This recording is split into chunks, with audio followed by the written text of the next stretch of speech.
நேத்ரா டிவியில் வணக்கம் நேத்ரா நிகழ்ச்சியூடாக இணைந்திருக்கிறீர்கள். இன்றைய திங்கட்கிழமை வணக்கம் நேத்ரா நிகழ்ச்சியினுடைய அடுத்த பகுதி மீண்டும் ஒரு கலந்துரையாடல் பகுதி. இன்றைக்கு 3வது கலந்துரையாடல் பகுதின்னு சொல்லலாம். இந்த கலந்துரையாடல் பகுதியில் பொதுவாக இலங்கையினுடைய சுற்றுலாத்துறை மற்றும் பல விடயங்கள் தொடர்பில் நாங்கள் பேசுவதற்கு தயாராக இருக்கின்றோம். நம்மோடு இணைந்திருக்கின்றார் சார்ட்டர்ட் அக்கவுண்டனாக, அது நேரம் அசட் மேனேஜராக, யோகா ட்ரெயினிங் ஆசிரியராக மற்றும் ஆயுர்வேத தொடர்பிலான பல அனுபவங்களையும் இலங்கையினுடைய டூரிசம், அதாவது சுற்றுலாத்துறை சம்பந்தப்பட்ட பல விடயங்களோடு சம்பந்தப்பட்ட ஒருவராக இருக்கக்கூடிய திரு தம்பு செல்வகுமார் மோடு இணைந்திருக்கின்றார். வணக்கம். வணக்கம். பொதுவாக இலங்கையினுடைய சுற்றுலாத்துறை தொடர்பிலான பல விஷயங்களை நாங்கள் பேச போகிறோம். இதை தாண்டி நீங்கள் ஒரு சார்ட்டர்ட் அக்கவுண்டன்ட். இந்த சார்ட்டர்ட் அக்கவுண்டன்ட் சொல்லும்போது உங்களுடைய இந்த அக்கவுண்டிங் துறையில் அனுபவம் எத்தனை வருட காலம்? 40 வருஷத்துக்கு மேல் அந்த துறையில் அனுபவம் இருக்கின்றது. எனது துறையின் சார்பாக நான் எல்லா பிஸ்னஸ் ஸ்டார்ட் அப்ஸ் தொடக்கம் technology CFO chief financial adviser ஐரோப்பாவில் எல்லாம் தொழில் புரிந்து அப்புறமா எனது சொந்த தொழிலாக நான் இதை தொடங்கியிருந்து அதுக்கப்புறம் ஒரு 10 வருஷத்துக்கு முன்னாடி இந்த ஆயுர்வேதம் யோகா இதில் ஒரு இன்ட்ரெஸ்ட் வந்துச்சு. அது என்னோட ஒரு ஃபேமஸான ஒரு கிளையண்ட் ஒரு வெல்நோன் ஆர்டிஸ்ட் யூகேயில் அவர் தான் சஜஸ்ட் பண்ணார் ஆயுர்வேதம் அண்ட் மெடிடேஷனை பற்றி. அவரோட பேர் கிறிஸ் லிவாயின்னு சொல்லி. அப்போ அவரோட ரெக்கமெண்டேஷன்லாம் நான் ஆயுர்வேதத்தை எக்ஸ்ப்ளோர் பண்ண வெளிக்கிட்டு கேரளாவில் நான் ஒரு ட்ரைனிங் இன்டர்நேஷ்னல் சர்டிஃபைட் டீச்சராக குவாலிஃபை பண்ணி அதுக்கப்புறம் ஒரு ஆயுர்வேதம் மெடிக்கல் டூரிசத்தில் ஒரு இன்ட்ரெஸ்ட் வந்துச்சு.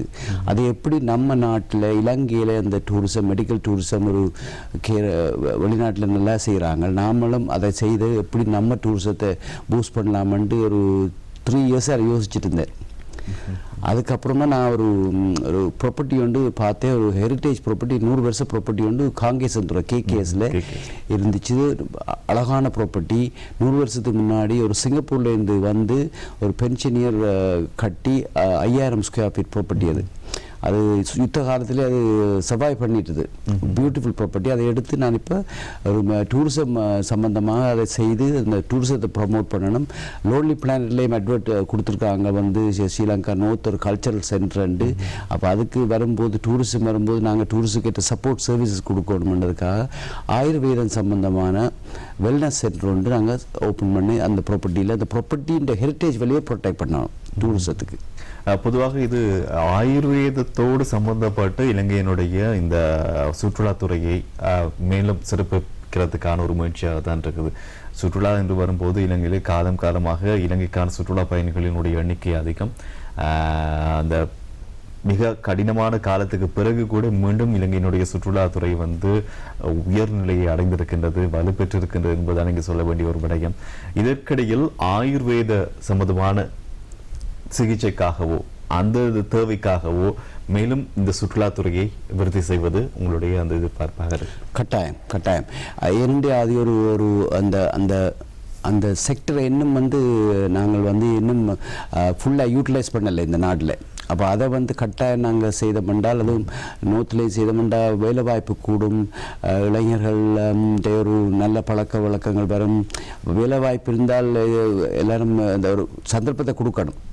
அப்போ அதே போல் யாழ்ப்பாணத்தில் சித்த வைத்தியம் படித்து ஆயுர்வேத யூனிவர்சிட்டியில் படித்து எத்தனையோ டாக்டர்ஸ்மார் வேலை இல்லாமல் இருக்காங்க. பல பேர் வேலையெல்லாம் இருக்கிறாங்க. அதுக்கு அவங்களுக்கு இந்த ஃபெசிலிட்டிஸ் இல்லை. படிச்சுட்டு வர்றாங்க, என்ன செய்ய போகிறோம்னா நாங்கள் டீச் பண்ண போகிறோம்ல. ஆனால் எத்தனை பேர் தான் டீச் பண்ணுறது? அப்போ அதுக்கு அவங்களுக்குடைய உரிய வேலைவாய்ப்பு சந்தர்ப்பத்தை கொடுக்குறது தான் இந்த நோக்கம். அதை விட டூரிசத்தையும் ப்ரொமோட் பண்ணணும். ஓகே. ஆயுர்வேத நீங்கள் இப்போ முறை சார்ட்டர்ட் அக்கவுண்டராக இருந்து அது பிறகு ஆயுர்வேதம் சம்பந்தமான விடயங்களை கற்றுக்கொண்டீர்கள். அதுக்கு பிறகு டூரிசமில் அதிகமான ஈடுபாடுகின்ற அப்படியே தொடர்ந்துட்டே இருக்குது. உண்மையிலே இலங்கையில் இந்த ஆயுர்வேதம் தொடர்பிலான இந்த தெளிவூட்டல் எப்படி இருக்குது மக்கள்? உண்மையிலே பல இடங்களில் ஆயுர்வேத ஹாஸ்பிட்டல் நாங்கள் பார்க்குறோம். அதுக்கான மக்களும் சற்று அது ஆயுர்வேத மருத்துவத்தை தேடி செல்கிறார்கள், இல்லாமல் இல்லை. மேலும் இதனை எவ்வாறு மக்களிடம் கொண்டு போய் சேர்ப்பது? ஆயுர்வேதம் என்றது மக்களின் சில பகுதியில் மக்கள் யோசிக்கிறாங்க அது மருத்துவ சிகிச்சை தானண்டு, மருத்துவம் மருந்து தான் கொடுக்குறது. அப்படி இல்லை. அதில் வெல்னஸ் என்று சொல்லும்போது அது உங்களை நீங்கள் எப்படி உங்களை பராமரிக்கிறீங்க, உங்களை எப்படி வெளில ட்ரீட் பண்ணுறீங்க, எப்படி உங்களை நீங்கள் இந்த ஆயுர்வேதத்தில் வந்து வெல்னஸ் வந்து தனியாக மெடிக்கேஷன் மருந்து மட்டும் இல்லை, மாத்திரை மட்டும் இல்லை, எத்தனையோ massage related therapies, mind therapies, relaxing therapies and ரொம்ப இருக்குது வந்து அதில் கணக்க வந்து நாங்கள் வந்து ஒரு லிமிட்டடாக தான் நாங்கள் நினைக்கிற மருந்து ஆயுர்வேதம்னா மருந்து, டாக்டர் வந்து மருந்து தருவார், அப்படி இல்லை. வெல்னஸ் இன்சைட் அவுட் சைட் ரெண்டும் இருக்குது, வெளிப்புறம் இருக்குது உட்புறம் இருக்குது. அப்போ அதில் தான் இந்த ஆயுர்வேதம் வந்து இந்த இலங்கையில் தான் ஆயுர்வேதம் தொடங்கிச்சிச்சு. ஆனால் வந்து இப்போது வந்து இப்போ கேரளாவில் வலு பாப்புலராக இருக்குது கேரளாவில். ஆனால் நம்ம ஸ்ரீலங்காவில் தான் ஆயுர்வேதம் வந்து ஒரு ரூட் இருக்குன்னு சொல்கிறாங்க, கேரளாவிலேயே சொல்கிறாங்க வந்து ஆயுர்வேதம் வந்து ஸ்ரீலங்கா தான் பெட்ரு என்ன, அதுக்கேற்ற மூலிகைகள் இந்த நாட்டில் கூட இருக்குதுண்டு. ஸ்ரீலங்காவில் இந்த கிளைமேட் கூட கேரளாவோட நல்ல கிளைமேட் என்னும் அதுக்கு மூலிகைகள் இங்கே தான் கூட இருக்குன்னு சொல்கிறாங்க ரிசர்ச்சின் படி. அப்போ நம்ம இதில் வந்து நாங்கள் கேரளாவிலேருந்தும் தெரப்பிஸ்ட் எடுத்து நாங்கள் எல்லாம் தான் செய்ய போகிறோம். இந்த ஆயுர்வேத மெடிக்கல் டூரிசத்தை எப்படி ப்ரொமோட் பண்ணுறதுன்னா எங்களோட பிரதான நோக்கமாக இருக்கிறது. பொதுவாக இந்த ஆயுர்வேத அப்படின்னு சொல்லும்போது இதற்கான அந்த மூலிகைகள் இலங்கையில் இருக்கிறதாக சொல்லப்படுது, அதிகமாக இருக்குது. சில நேரங்களில் பார்க்கும்போது ஆங்கில மருத்துவம் அதை எடுத்துட்டு ஆயுர்வேதத்தை நாங்கள் பெற்றுக்கொள்வது சரியாக இருக்காது அப்படின்ற ஒரு எண்ணம் இருக்குதானே? அது வந்து இரண்டுமே ஒரு இப்போ நீங்கள் வரலாற்றை பார்த்தால் இது முன்னாடி வந்தது மூலிகை சம்பந்தமான மருத்துவம் தான் வந்துச்சு. அதுக்கப்புறம் ஆங்கில மருத்துவம் வந்து எங்களுக்கு தலையடினா 1 ஹவரில் நாங்கள் தலையடி முடியணும்னு யோசிக்கிறோம். அதுக்காகத்தான் நாங்கள் வந்து ஆங்கில மருத்துவத்தை நோக்கி போகிறோம். அது என்னென்னா அதில் ட்ரக்ஸில் எவ்வளவோ கெமிக்கல்ஸ் இருக்குது, அந்த குயிக் ரியாக்ஷன் செய்யுது. இப்போ ஆயுர்வேதம் வந்து ஒரு ஸ்லோ ப்ரோசஸ். அது இன்றைக்கி வந்து இப்போ நீங்கள் இதென்னா வந்து 2 ஹவர்ஸ்லேயே ஆகாது, ஒரு 2 days ஆகும். கூட வந்து வருத்தம் கொண்டு ரிலாக்ஸ் பண்ணி நீங்கள் வந்து ஃபுட் அது ஆயுர்வேதத்தில் வந்து நீங்கள் சாப்பிட்ற சாப்பாடு முக்கியமாக இருக்கும். அதுவும் ஒரு தெரப்பி வந்து நீங்கள் வந்து ஃபுட் கண்ட்ரோலும் ஒரு முக்கியம். இப்போ சொல்லுவாங்க அளவுக்கு மிஞ்சினா அமுதம் நஞ்சன்னு சொல்லுவாங்க. அதுபோல் நாங்கள் ரொம்ப ஃபுட்டை சாப்பிட்டுட்டு நாங்கள் மரத்தை எடுத்து பிரயோசனம் இல்லை. இப்போ ஆயுர்வேதம் வந்து ரெண்டும் இருக்கும், உங்களோட இன்டர்னல் உள்ளுக்கும் ட்ரீட்மெண்ட் இருக்கும், எக்ஸ்டர்னலையும் இருக்கும், மற்ற வந்து ஃபுட் கண்ட்ரோலும் இருக்கும். எல்லாம் கம்பைன் பண்ண ஒரு தான் சக்ஸஸ் வரும். இப்போ ஆயுர்வேத ப்ரோக்ராமில் வந்து நீங்கள் தனியாக ஆயுர்வேத இதாக செய்தால் சரி, நீங்கள் ஃபுட் கண்ட்ரோலும் அவங்களோட அந்த டாக்டர்ஸின் ப்ரிஸ்கிரைப் பண்ணபடி நீங்கள் இப்போ செய்தால் தான் அது சக்ஸஸ் வரும். நிச்சயமாக. அதே நேரம் இந்த நீங்கள் வந்து UK பேஸ்டில் தான் இந்த சார்ட்டர்ட் அக்கௌண்டிங் செஞ்சீங்க. இந்த அனுபவம் எப்படி? இனிமேல் இந்த சார்ட்டர்ட் அக்கௌண்ட் ஆகணும்ன்ற உங்களுக்கான ஒரு ஐடியா? என்னோட அது ஒரு தவறுதலாக போன ஒரு ஃபீல் தான். என்னோட அப்பா வந்து என்ன லோயராக தான் வரணுமெண்டு படிப்பிச்சார். ஆனால் நிலைமை மாறிச்சிச்சு. அப்போ நாட்டு நிலைமை மாறி நாங்கள் போய் படிச்சிருக்கும்போது இந்த ஃபீல் தான் வந்து ஒரு நெக்ஸ்ட் சாய்ஸாக இருந்துச்சு. அப்போ எடுத்து அப்படியே ஒன்றும் செய்ய முடியாத அதிலே இருந்துட்டோம். ஆனால் எனக்கு அதில் இருந்து இப்படியான ஒரு ஆயுர்வேத இப்படியான ஒரு வெல்னஸ் சம்பந்தமான ஒரு ப்ராஜெக்டில் போகிறதா என்னோட நீண்ட கால ஆசையாக இருந்துச்சு. அப்போ அதுக்கு ஆக்சிடெண்ட்டாக வந்து என்னோட இந்த கஸ்டமர் பேஸும் வந்து including TV presenters, well known TV presenters எல்லாம் என்னோட கிளையன்ஸாக இருக்கிறாங்க யூகேயில். வெல் நோன் ஆர்டிஸ்ட், அவங்கள ஆர்டிஸ்ட் வந்து மெடிடேஷன், ஆயுர்வேதம், அவங்கள அதில் தான் கூடுதலாக இன்ட்ரெஸ்டாக இருக்கிறாங்க. சரி, இப்போ அதாவது உங்களுடைய மற்றும் ஒன்று தான் இந்த யோகா ஆசிரியராக இருக்கிறீங்க. ஆமாம், நேற்று சர்வதேச யோகா தினம். இந்த சந்தர்ப்பத்தில் நாங்கள் உங்களை சந்திக்கிற உண்மையிலே சந்தோஷம். என்னென்னா சம்மந்தப்பட்ட ஒருவர் யோகா சம்மந்தமாக நேற்று நாங்கள் பேச முடியலை, ஞாயிற்றுக்கிழமை. ஆனால் அது தொடர்பான செய்திகள் நாங்கள் தந்திருந்தோம். யோகா தினம் நேற்று சிறப்பாக யோகா பயிற்சி மூலமாக மனதை எவ்வாறு சிறப்பாக வைத்து, அதாவது எந்த ஒரு டென்ஷனும் இல்லாமல் ஸ்ட்ரெஸ்ஸான ஒரு காலம் யோகா நிலை மூலமாக எப்படி எங்களுடைய ஆரோக்கியமான வாழ்க்கைக்கு அது உந்து சக்தியாக கட்டாயம். இப்போ யோகா வந்து இப்போ உங்களுக்கு ஒரு கட்டுப்பாட்டை கொண்டு வருது, உங்களோட செல்ஃப் கண்ட்ரோலை, அந்த டிசிப்ளினை கொண்டு வருது. உங்களோட டிசிப்ளின் கொண்டு வருது. அது வந்து பயிற்சி, மெடிடேஷன், தியானம் பண்ணுறதுக்கு வந்து எங்களுக்கு ஒரு பொசிஷன் பண்ணணும். இப்போ ஒரு இடத்த உட்கார்ந்திருந்து 1 hour இருந்து தியானம் பண்ணணும்னா அதுக்கேற்ற நம்ம உடம்பு வந்து ஃப்ளெக்சிபிளாக இருக்கணும். அப்போ யோகாசனம் செய்யும்போது உங்களோட உடம்பு வந்து அதுக்கேற்ற நிலைமையை கொண்டு வரும், பொறுமையை கொண்டு வரும். நீங்கள் சில போஸஸ் செய்யும்போது வந்து இப்போ ஹெட் போஸ் செய்யும் போதும் வந்து உங்களுக்கு அதுக்கு ஒரு ஸ்ட்ரென்த் கொண்டு வரும். நீங்கள் எப்படி நீங்கள் உங்களோட ஸ்டெபிலிட்டி உங்களோட இதை மெயின்டைன் பண்ணிடுறீங்க. அப்போ நீங்கள் எந்த சுச்சுவேஷன்லேயும் வந்து நீங்கள் காமாக தான் இருக்கணும். இப்போ நீங்கள் ஹெட் ஸ்டாண்ட் செய்யும்போது நீங்கள் வந்து உங்களோட ஹோல் பாடியும் ஹெட்லான் வந்து பொசிஷன் பண்ணியிருக்கும். அப்படி இருக்கும்போது வந்து உங்களோட ஃபுல் ஸ்ட்ரென்த்தும் வந்து ஒரு சின்ன ஒரு ரவுண்ட் வந்து தாங்கிட்டு இருக்குது. அது இருக்கும்போது வந்து உங்களுக்கு ஒரு கஷ்டமான நிலைமையே நீங்கள் வந்து எப்படியும் வந்து ஒரு நிலைமையை கோப்பப் பண்ண இருக்கும். உங்களோட உடம்பு வந்து ஃப்ளெக்சிபிளாக ஹெல்த்தியாக வரும். யோகா மைண்ட் ரிலாக்ஸாக வரும். ஹெல்த்தியாக இருக்கும்போது உங்களுக்கு பாசிட்டிவ் ஆட்டிடியூட் வரும். அதாவது ஒரு யோகா பயிற்சி செய்யும் போது முயற்சி பயிற்சின்றது முயற்சியாக தான் இருக்குது. ஏன்னா ஒரு நாள் செஞ்சுட்டு மற்ற நாள் விடுறது இல்லை, 3வது தொடரணும். அது ஒரு முயற்சி. அதை தாண்டி எதிர்பார்ப்புன்றது இதில் இல்லை. ஆனால் பயிற்சியை தாண்டி முக்கியமாக அவதானம். ஒவ்வொரு செய்கையும் ஒவ்வொரு பயிற்சி செய்யும் போது முக்கியமான அவதானம், அதில் கூடிய கவனத்தை செலுத்தி அவதானமாக இருக்கணும். இது ஒரு சிறந்த ஒரு கட்டாயம் அனுபவம் தான். ஆமாம். ஒவ்வொரு போஸும் நீங்கள் சொல்கிற மாதிரி சன் சல்யூட்டேஷன் செய்யும்போது 108 சன் சல்யூட்டேஷன் செய்யும் போதும் நீங்கள் வந்து பொசிஷன் ஒரு 1.5 hours செய்து முடிப்பீங்க. 90 minutes 90 நிமிடத்தில் முடிப்பீங்க. அப்போ வந்து தவறாமல் வந்து நீங்கள் எல்லா சல்யூட்டேஷன் போஸையும் செய்யும்போது உங்களுக்கு நிதானம் வரும், மைண்ட் ஃபோக்கஸ் வரும். நீங்கள் மைண்டை வந்து நீங்கள் வேறு இடத்த விட மாட்டீங்க, அதில் தான் ஃபோக்கஸ் பண்ணியிருக்கேன். எவ்ரி ஸ்டெப் வந்து முக்கியம். அப்போ அது வந்து அடுத்த ஸ்டெப்பில் உங்களோட லைஃபுக்கு கொண்டு ஒரு ஒரு உங்களோட மைண்டை செட் ஆகுது. அப்போ இது வந்து உங்களுக்கு ஒரு ஸ்டெப்பிங் ஸ்டோனை தான் வரும். யோகா சம்பந்தமான பயிற்சிகள் எதுவும் நீங்கள் செய்கிறீங்க? ஆமாம், பயிற்சிகள் வகுப்புகள் இருக்குது. வகுப்புகள் எடுக்க தொடங்கல, டீச்சராக குவாலிஃபை பண்ணிட்டு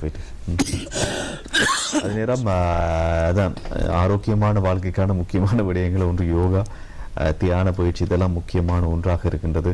அது நேரம் நீங்கள் அந்த ஆயுர்வேதம் சம்பந்தமாகவும் பேசியிருந்தீர்கள். குறிப்பாக ஆயுர்வேதத்தினோடுமாக அதை பெருசாகின்ற அந்த மருத்துவ குணம். ஆயுர்வேதம் வந்து உடலை ஆரோக்கியப்படுத்துகின்றது என்றுதான் உண்மையான ஒன்று. ஆயுர்வேதத்தினுடைய மருத்துவ முறைகள் இதெல்லாம் ஒன்று சேர்த்து உண்மையிலே இலங்கையில் சிறந்த சுற்றுலா பயணிகளினுடைய எண்ணிக்கை வர வேண்டும்.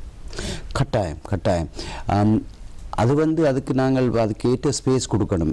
இப்போ அதே போல் இப்போ வெலிகம, சிகிரிய அப்படியான இடத்துல இருக்குது நல்ல செட்டப். அதே மாதிரி செட்டப் தான் நம்மளுக்கும் இப்படி ஒரு வீடு ஒன்று எடுத்து அதில் வசதியை செய்து கொடுத்தா டூரிசம் வரும். இப்போ இலங்கையில் டூரிசம் பார்க்கும்போது இந்த நுவரெலியாவுக்கு வர்றவங்க அதிகம். அந்த காலத்துக்கு அந்த கிளைமேட்டுக்கு ஏற்ற மாதிரி நுவரெலியாவுக்கான டூரிசம் அதிகமாக இருக்குது. யாழ்ப்பாணத்துக்கு இந்த திருவிழா காலங்களில் என்னதான் இருந்தாலும் வெளிநாடுகளில் இருக்குது புலம்பெயர்ந்திருக்கக்கூடிய மக்கள் உறவினர்கள் என்று பலரும் கட்டாயமாக வருவார்கள். இலங்கையில் இருக்கக்கூடியவர்கள் யாழ்ப்பாணத்திற்கு சுற்றுலா பயணிகளாக செல்வார்கள். இது அடுத்த கட்டம் உங்களுடைய இந்த எதிர்பார்ப்பு எவ்வாறு இணைத்துக் கொள்ள போகின்றது? நான் முன்னர் கூறின மாதிரி லோன்லி பிளான்ட்டில் வந்து கல்ச்சரல் சென்டரில் ப்ரொமோட் பண்ணியிருக்கிறாங்க. வடக்கு கிழக்கு இது வந்து கல்ச்சரல் சென்டர்னு ப்ரொமோட் பண்ணியிருக்காங்க, டூரிஸ்டுக்கு ரெக்கமெண்ட் பண்ணியிருக்காங்க. அப்போ நம்ம இலங்கை மக்களும் வெளிநாட்டில் உள்ளவங்க வர்றாங்க. அதே போல் இப்போ வெளிநாட்டு இப்போ இந்த யுத்தத்தால் மத்திய கிழக்கு யுத்தத்தால் கொஞ்சம் குறைஞ்சிருக்கு. அதுக்கு முன்னாடி கொஞ்சம் யூரோப்பியன் டூரிஸ்ட் எல்லாம் வந்து நான் பார்க்கக்கூடிய இருந்தது யாழ் மாவட்டத்தில். நான் அங்கே போகும்போது எல்லா ஹோட்டல்ஸ்லேயும் வந்து தங்கியிருந்தாங்க. இப்போ கொஞ்சம் ஸ்லோவாகிடுச்சு. ஆனால் அவங்களுக்கு வந்து என்ஜாய் நல்லா இருக்கிறாங்களா. அவங்களுக்கு வந்து ஒரு கல்ச்சரல் சென்டராக வர்றாங்க. கல்ச்சரல் சென்டர் வரும்போது அவங்களுக்கும் ஒரு யோகா சம்மந்தப்பட்டது, ஆயுர்வேத சம்மந்தப்பட்டது வந்து வரும்போது கட்டாயம் வந்து அதை நாடி வருவாங்க. அதுக்கு கூடிய நம்பிக்கை இருக்குது. அது ஒரு நல்ல நாங்கள் செய்ய போகிற முயற்சி வந்து ஒரு டூரிசத்தை அதிகரிக்கும்.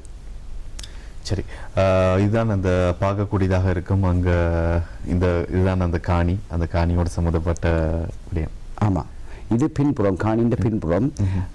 இது வந்து ஒரு 1 acre லேண்ட். இந்த வீடு வந்து 100 வருஷத்துக்கு முன்னாடி கட்டியிருக்கு. இந்த வீட்டில் வந்து 25 அடி உயரம் வந்து இந்த சீலிங் அப்படி ஒரு ஆர்கிடெக்சர் செய்து கட்டியிருக்கு. ஒரு அழகாக இருக்குது.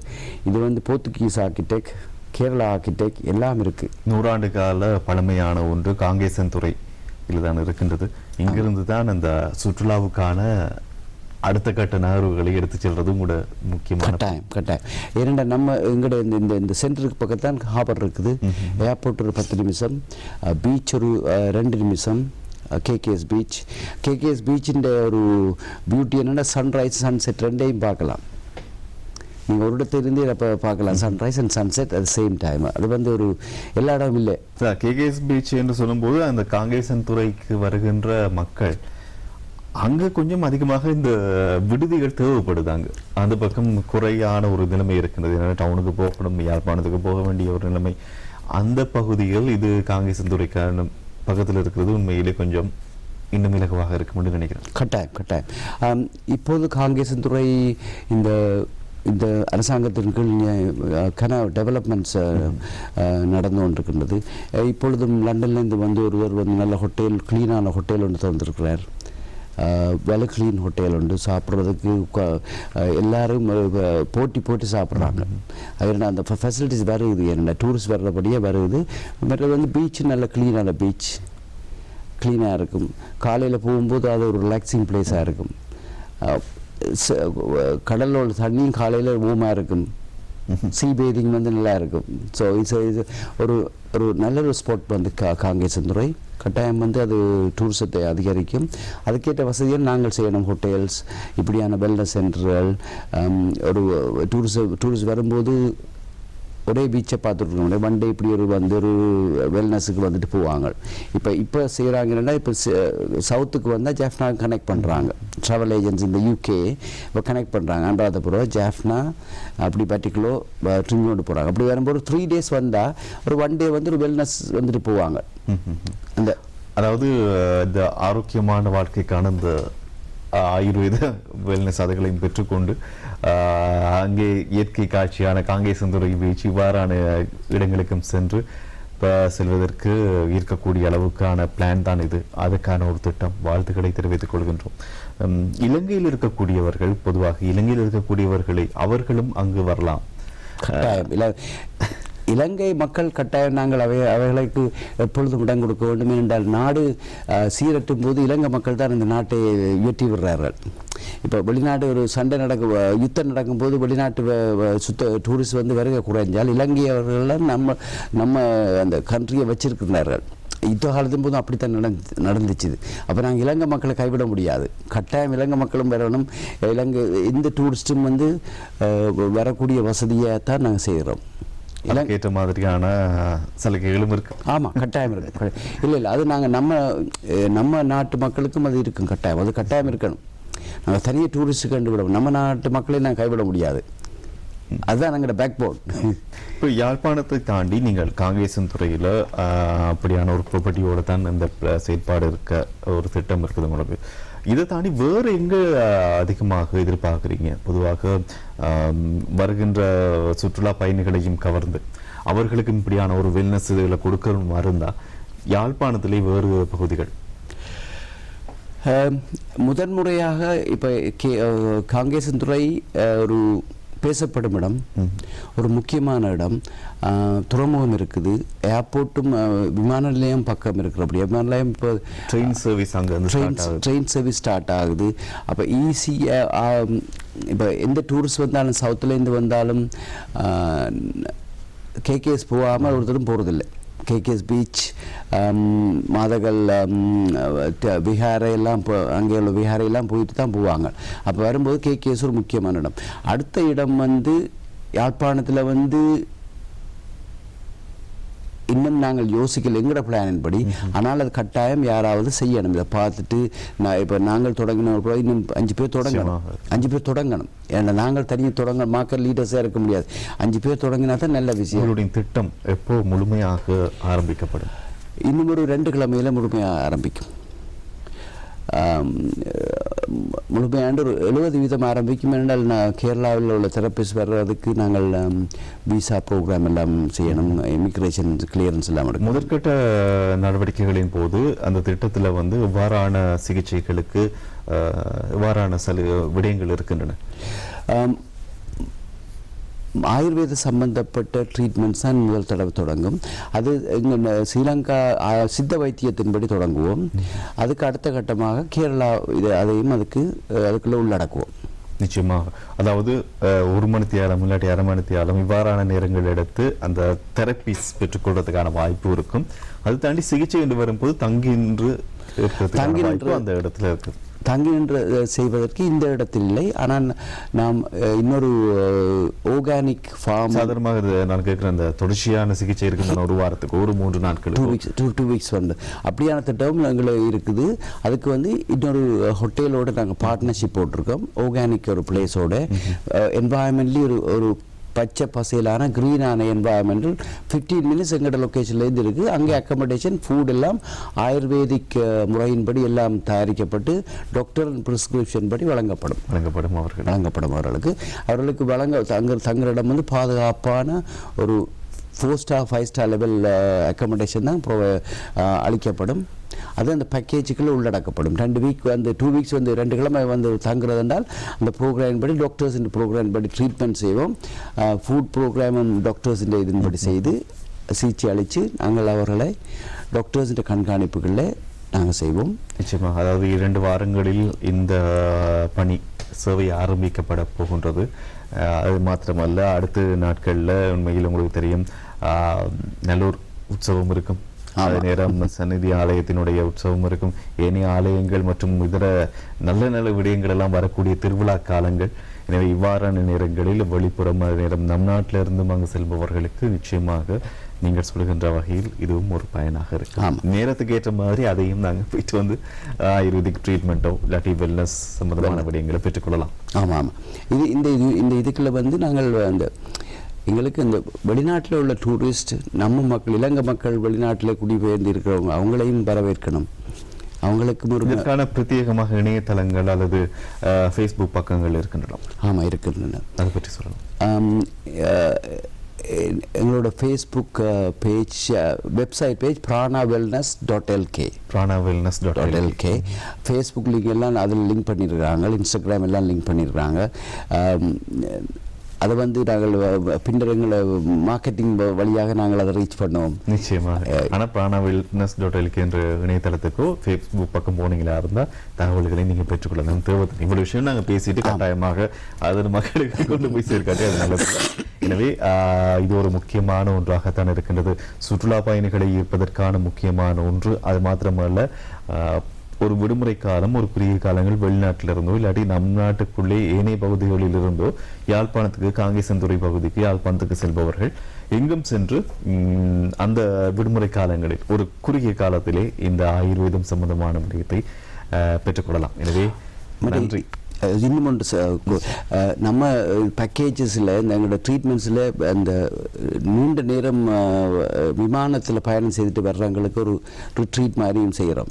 அந்த டயர்ட்னஸை ரிகவர் பண்ணுறதுக்கு அது எல்லாம் வந்து இன்க்ளூட் பண்ணியிருக்கோம். நம்ம டூரிஸ்டை இன்க்ரீஸ் பண்ணணும்னா பர்பஸ் வந்து நிச்சயமாக. எனவே இந்த கலந்துரையாடல் பகுதியில் மூடு இணைந்திருந்த தம்பு செல்வகுமார் அவர்கள் உங்களுக்கு நன்றி தெரிவித்துக் கொள்கின்றோம். வாழ்த்துக்கள் இந்த சேவைக்கும் இந்த பணிக்கும். நன்றி. எனவே இந்த கலந்துரையாடல் பகுதியும் நாங்கள் நிறைவு செய்து கொள்ளலாம். எனவே இன்றைய நிகழ்ச்சியில் இணைந்து கொண்ட நேர்கள் அனைவருக்கும் நன்றி. எமது நிகழ்ச்சியினுடைய தொகுப்பாளராக சஹானா இணைந்திருந்தார். அதே நேரம் கேமரா தொழில்நுட்ப சகோதரர்கள் அவர்களுக்கும் நன்றி கூறிக்கொண்டு விடைபெறலாம். எமது நிகழ்ச்சியினுடைய தயாரிப்பாளர் சசிகாந்தனோடு மற்றொரு நிகழ்ச்சியில் சந்திக்கும் வரை விடைபெற்றுச் செல்வது என்ற மனமுடன் கோகுல் நிறைஞ்சன்.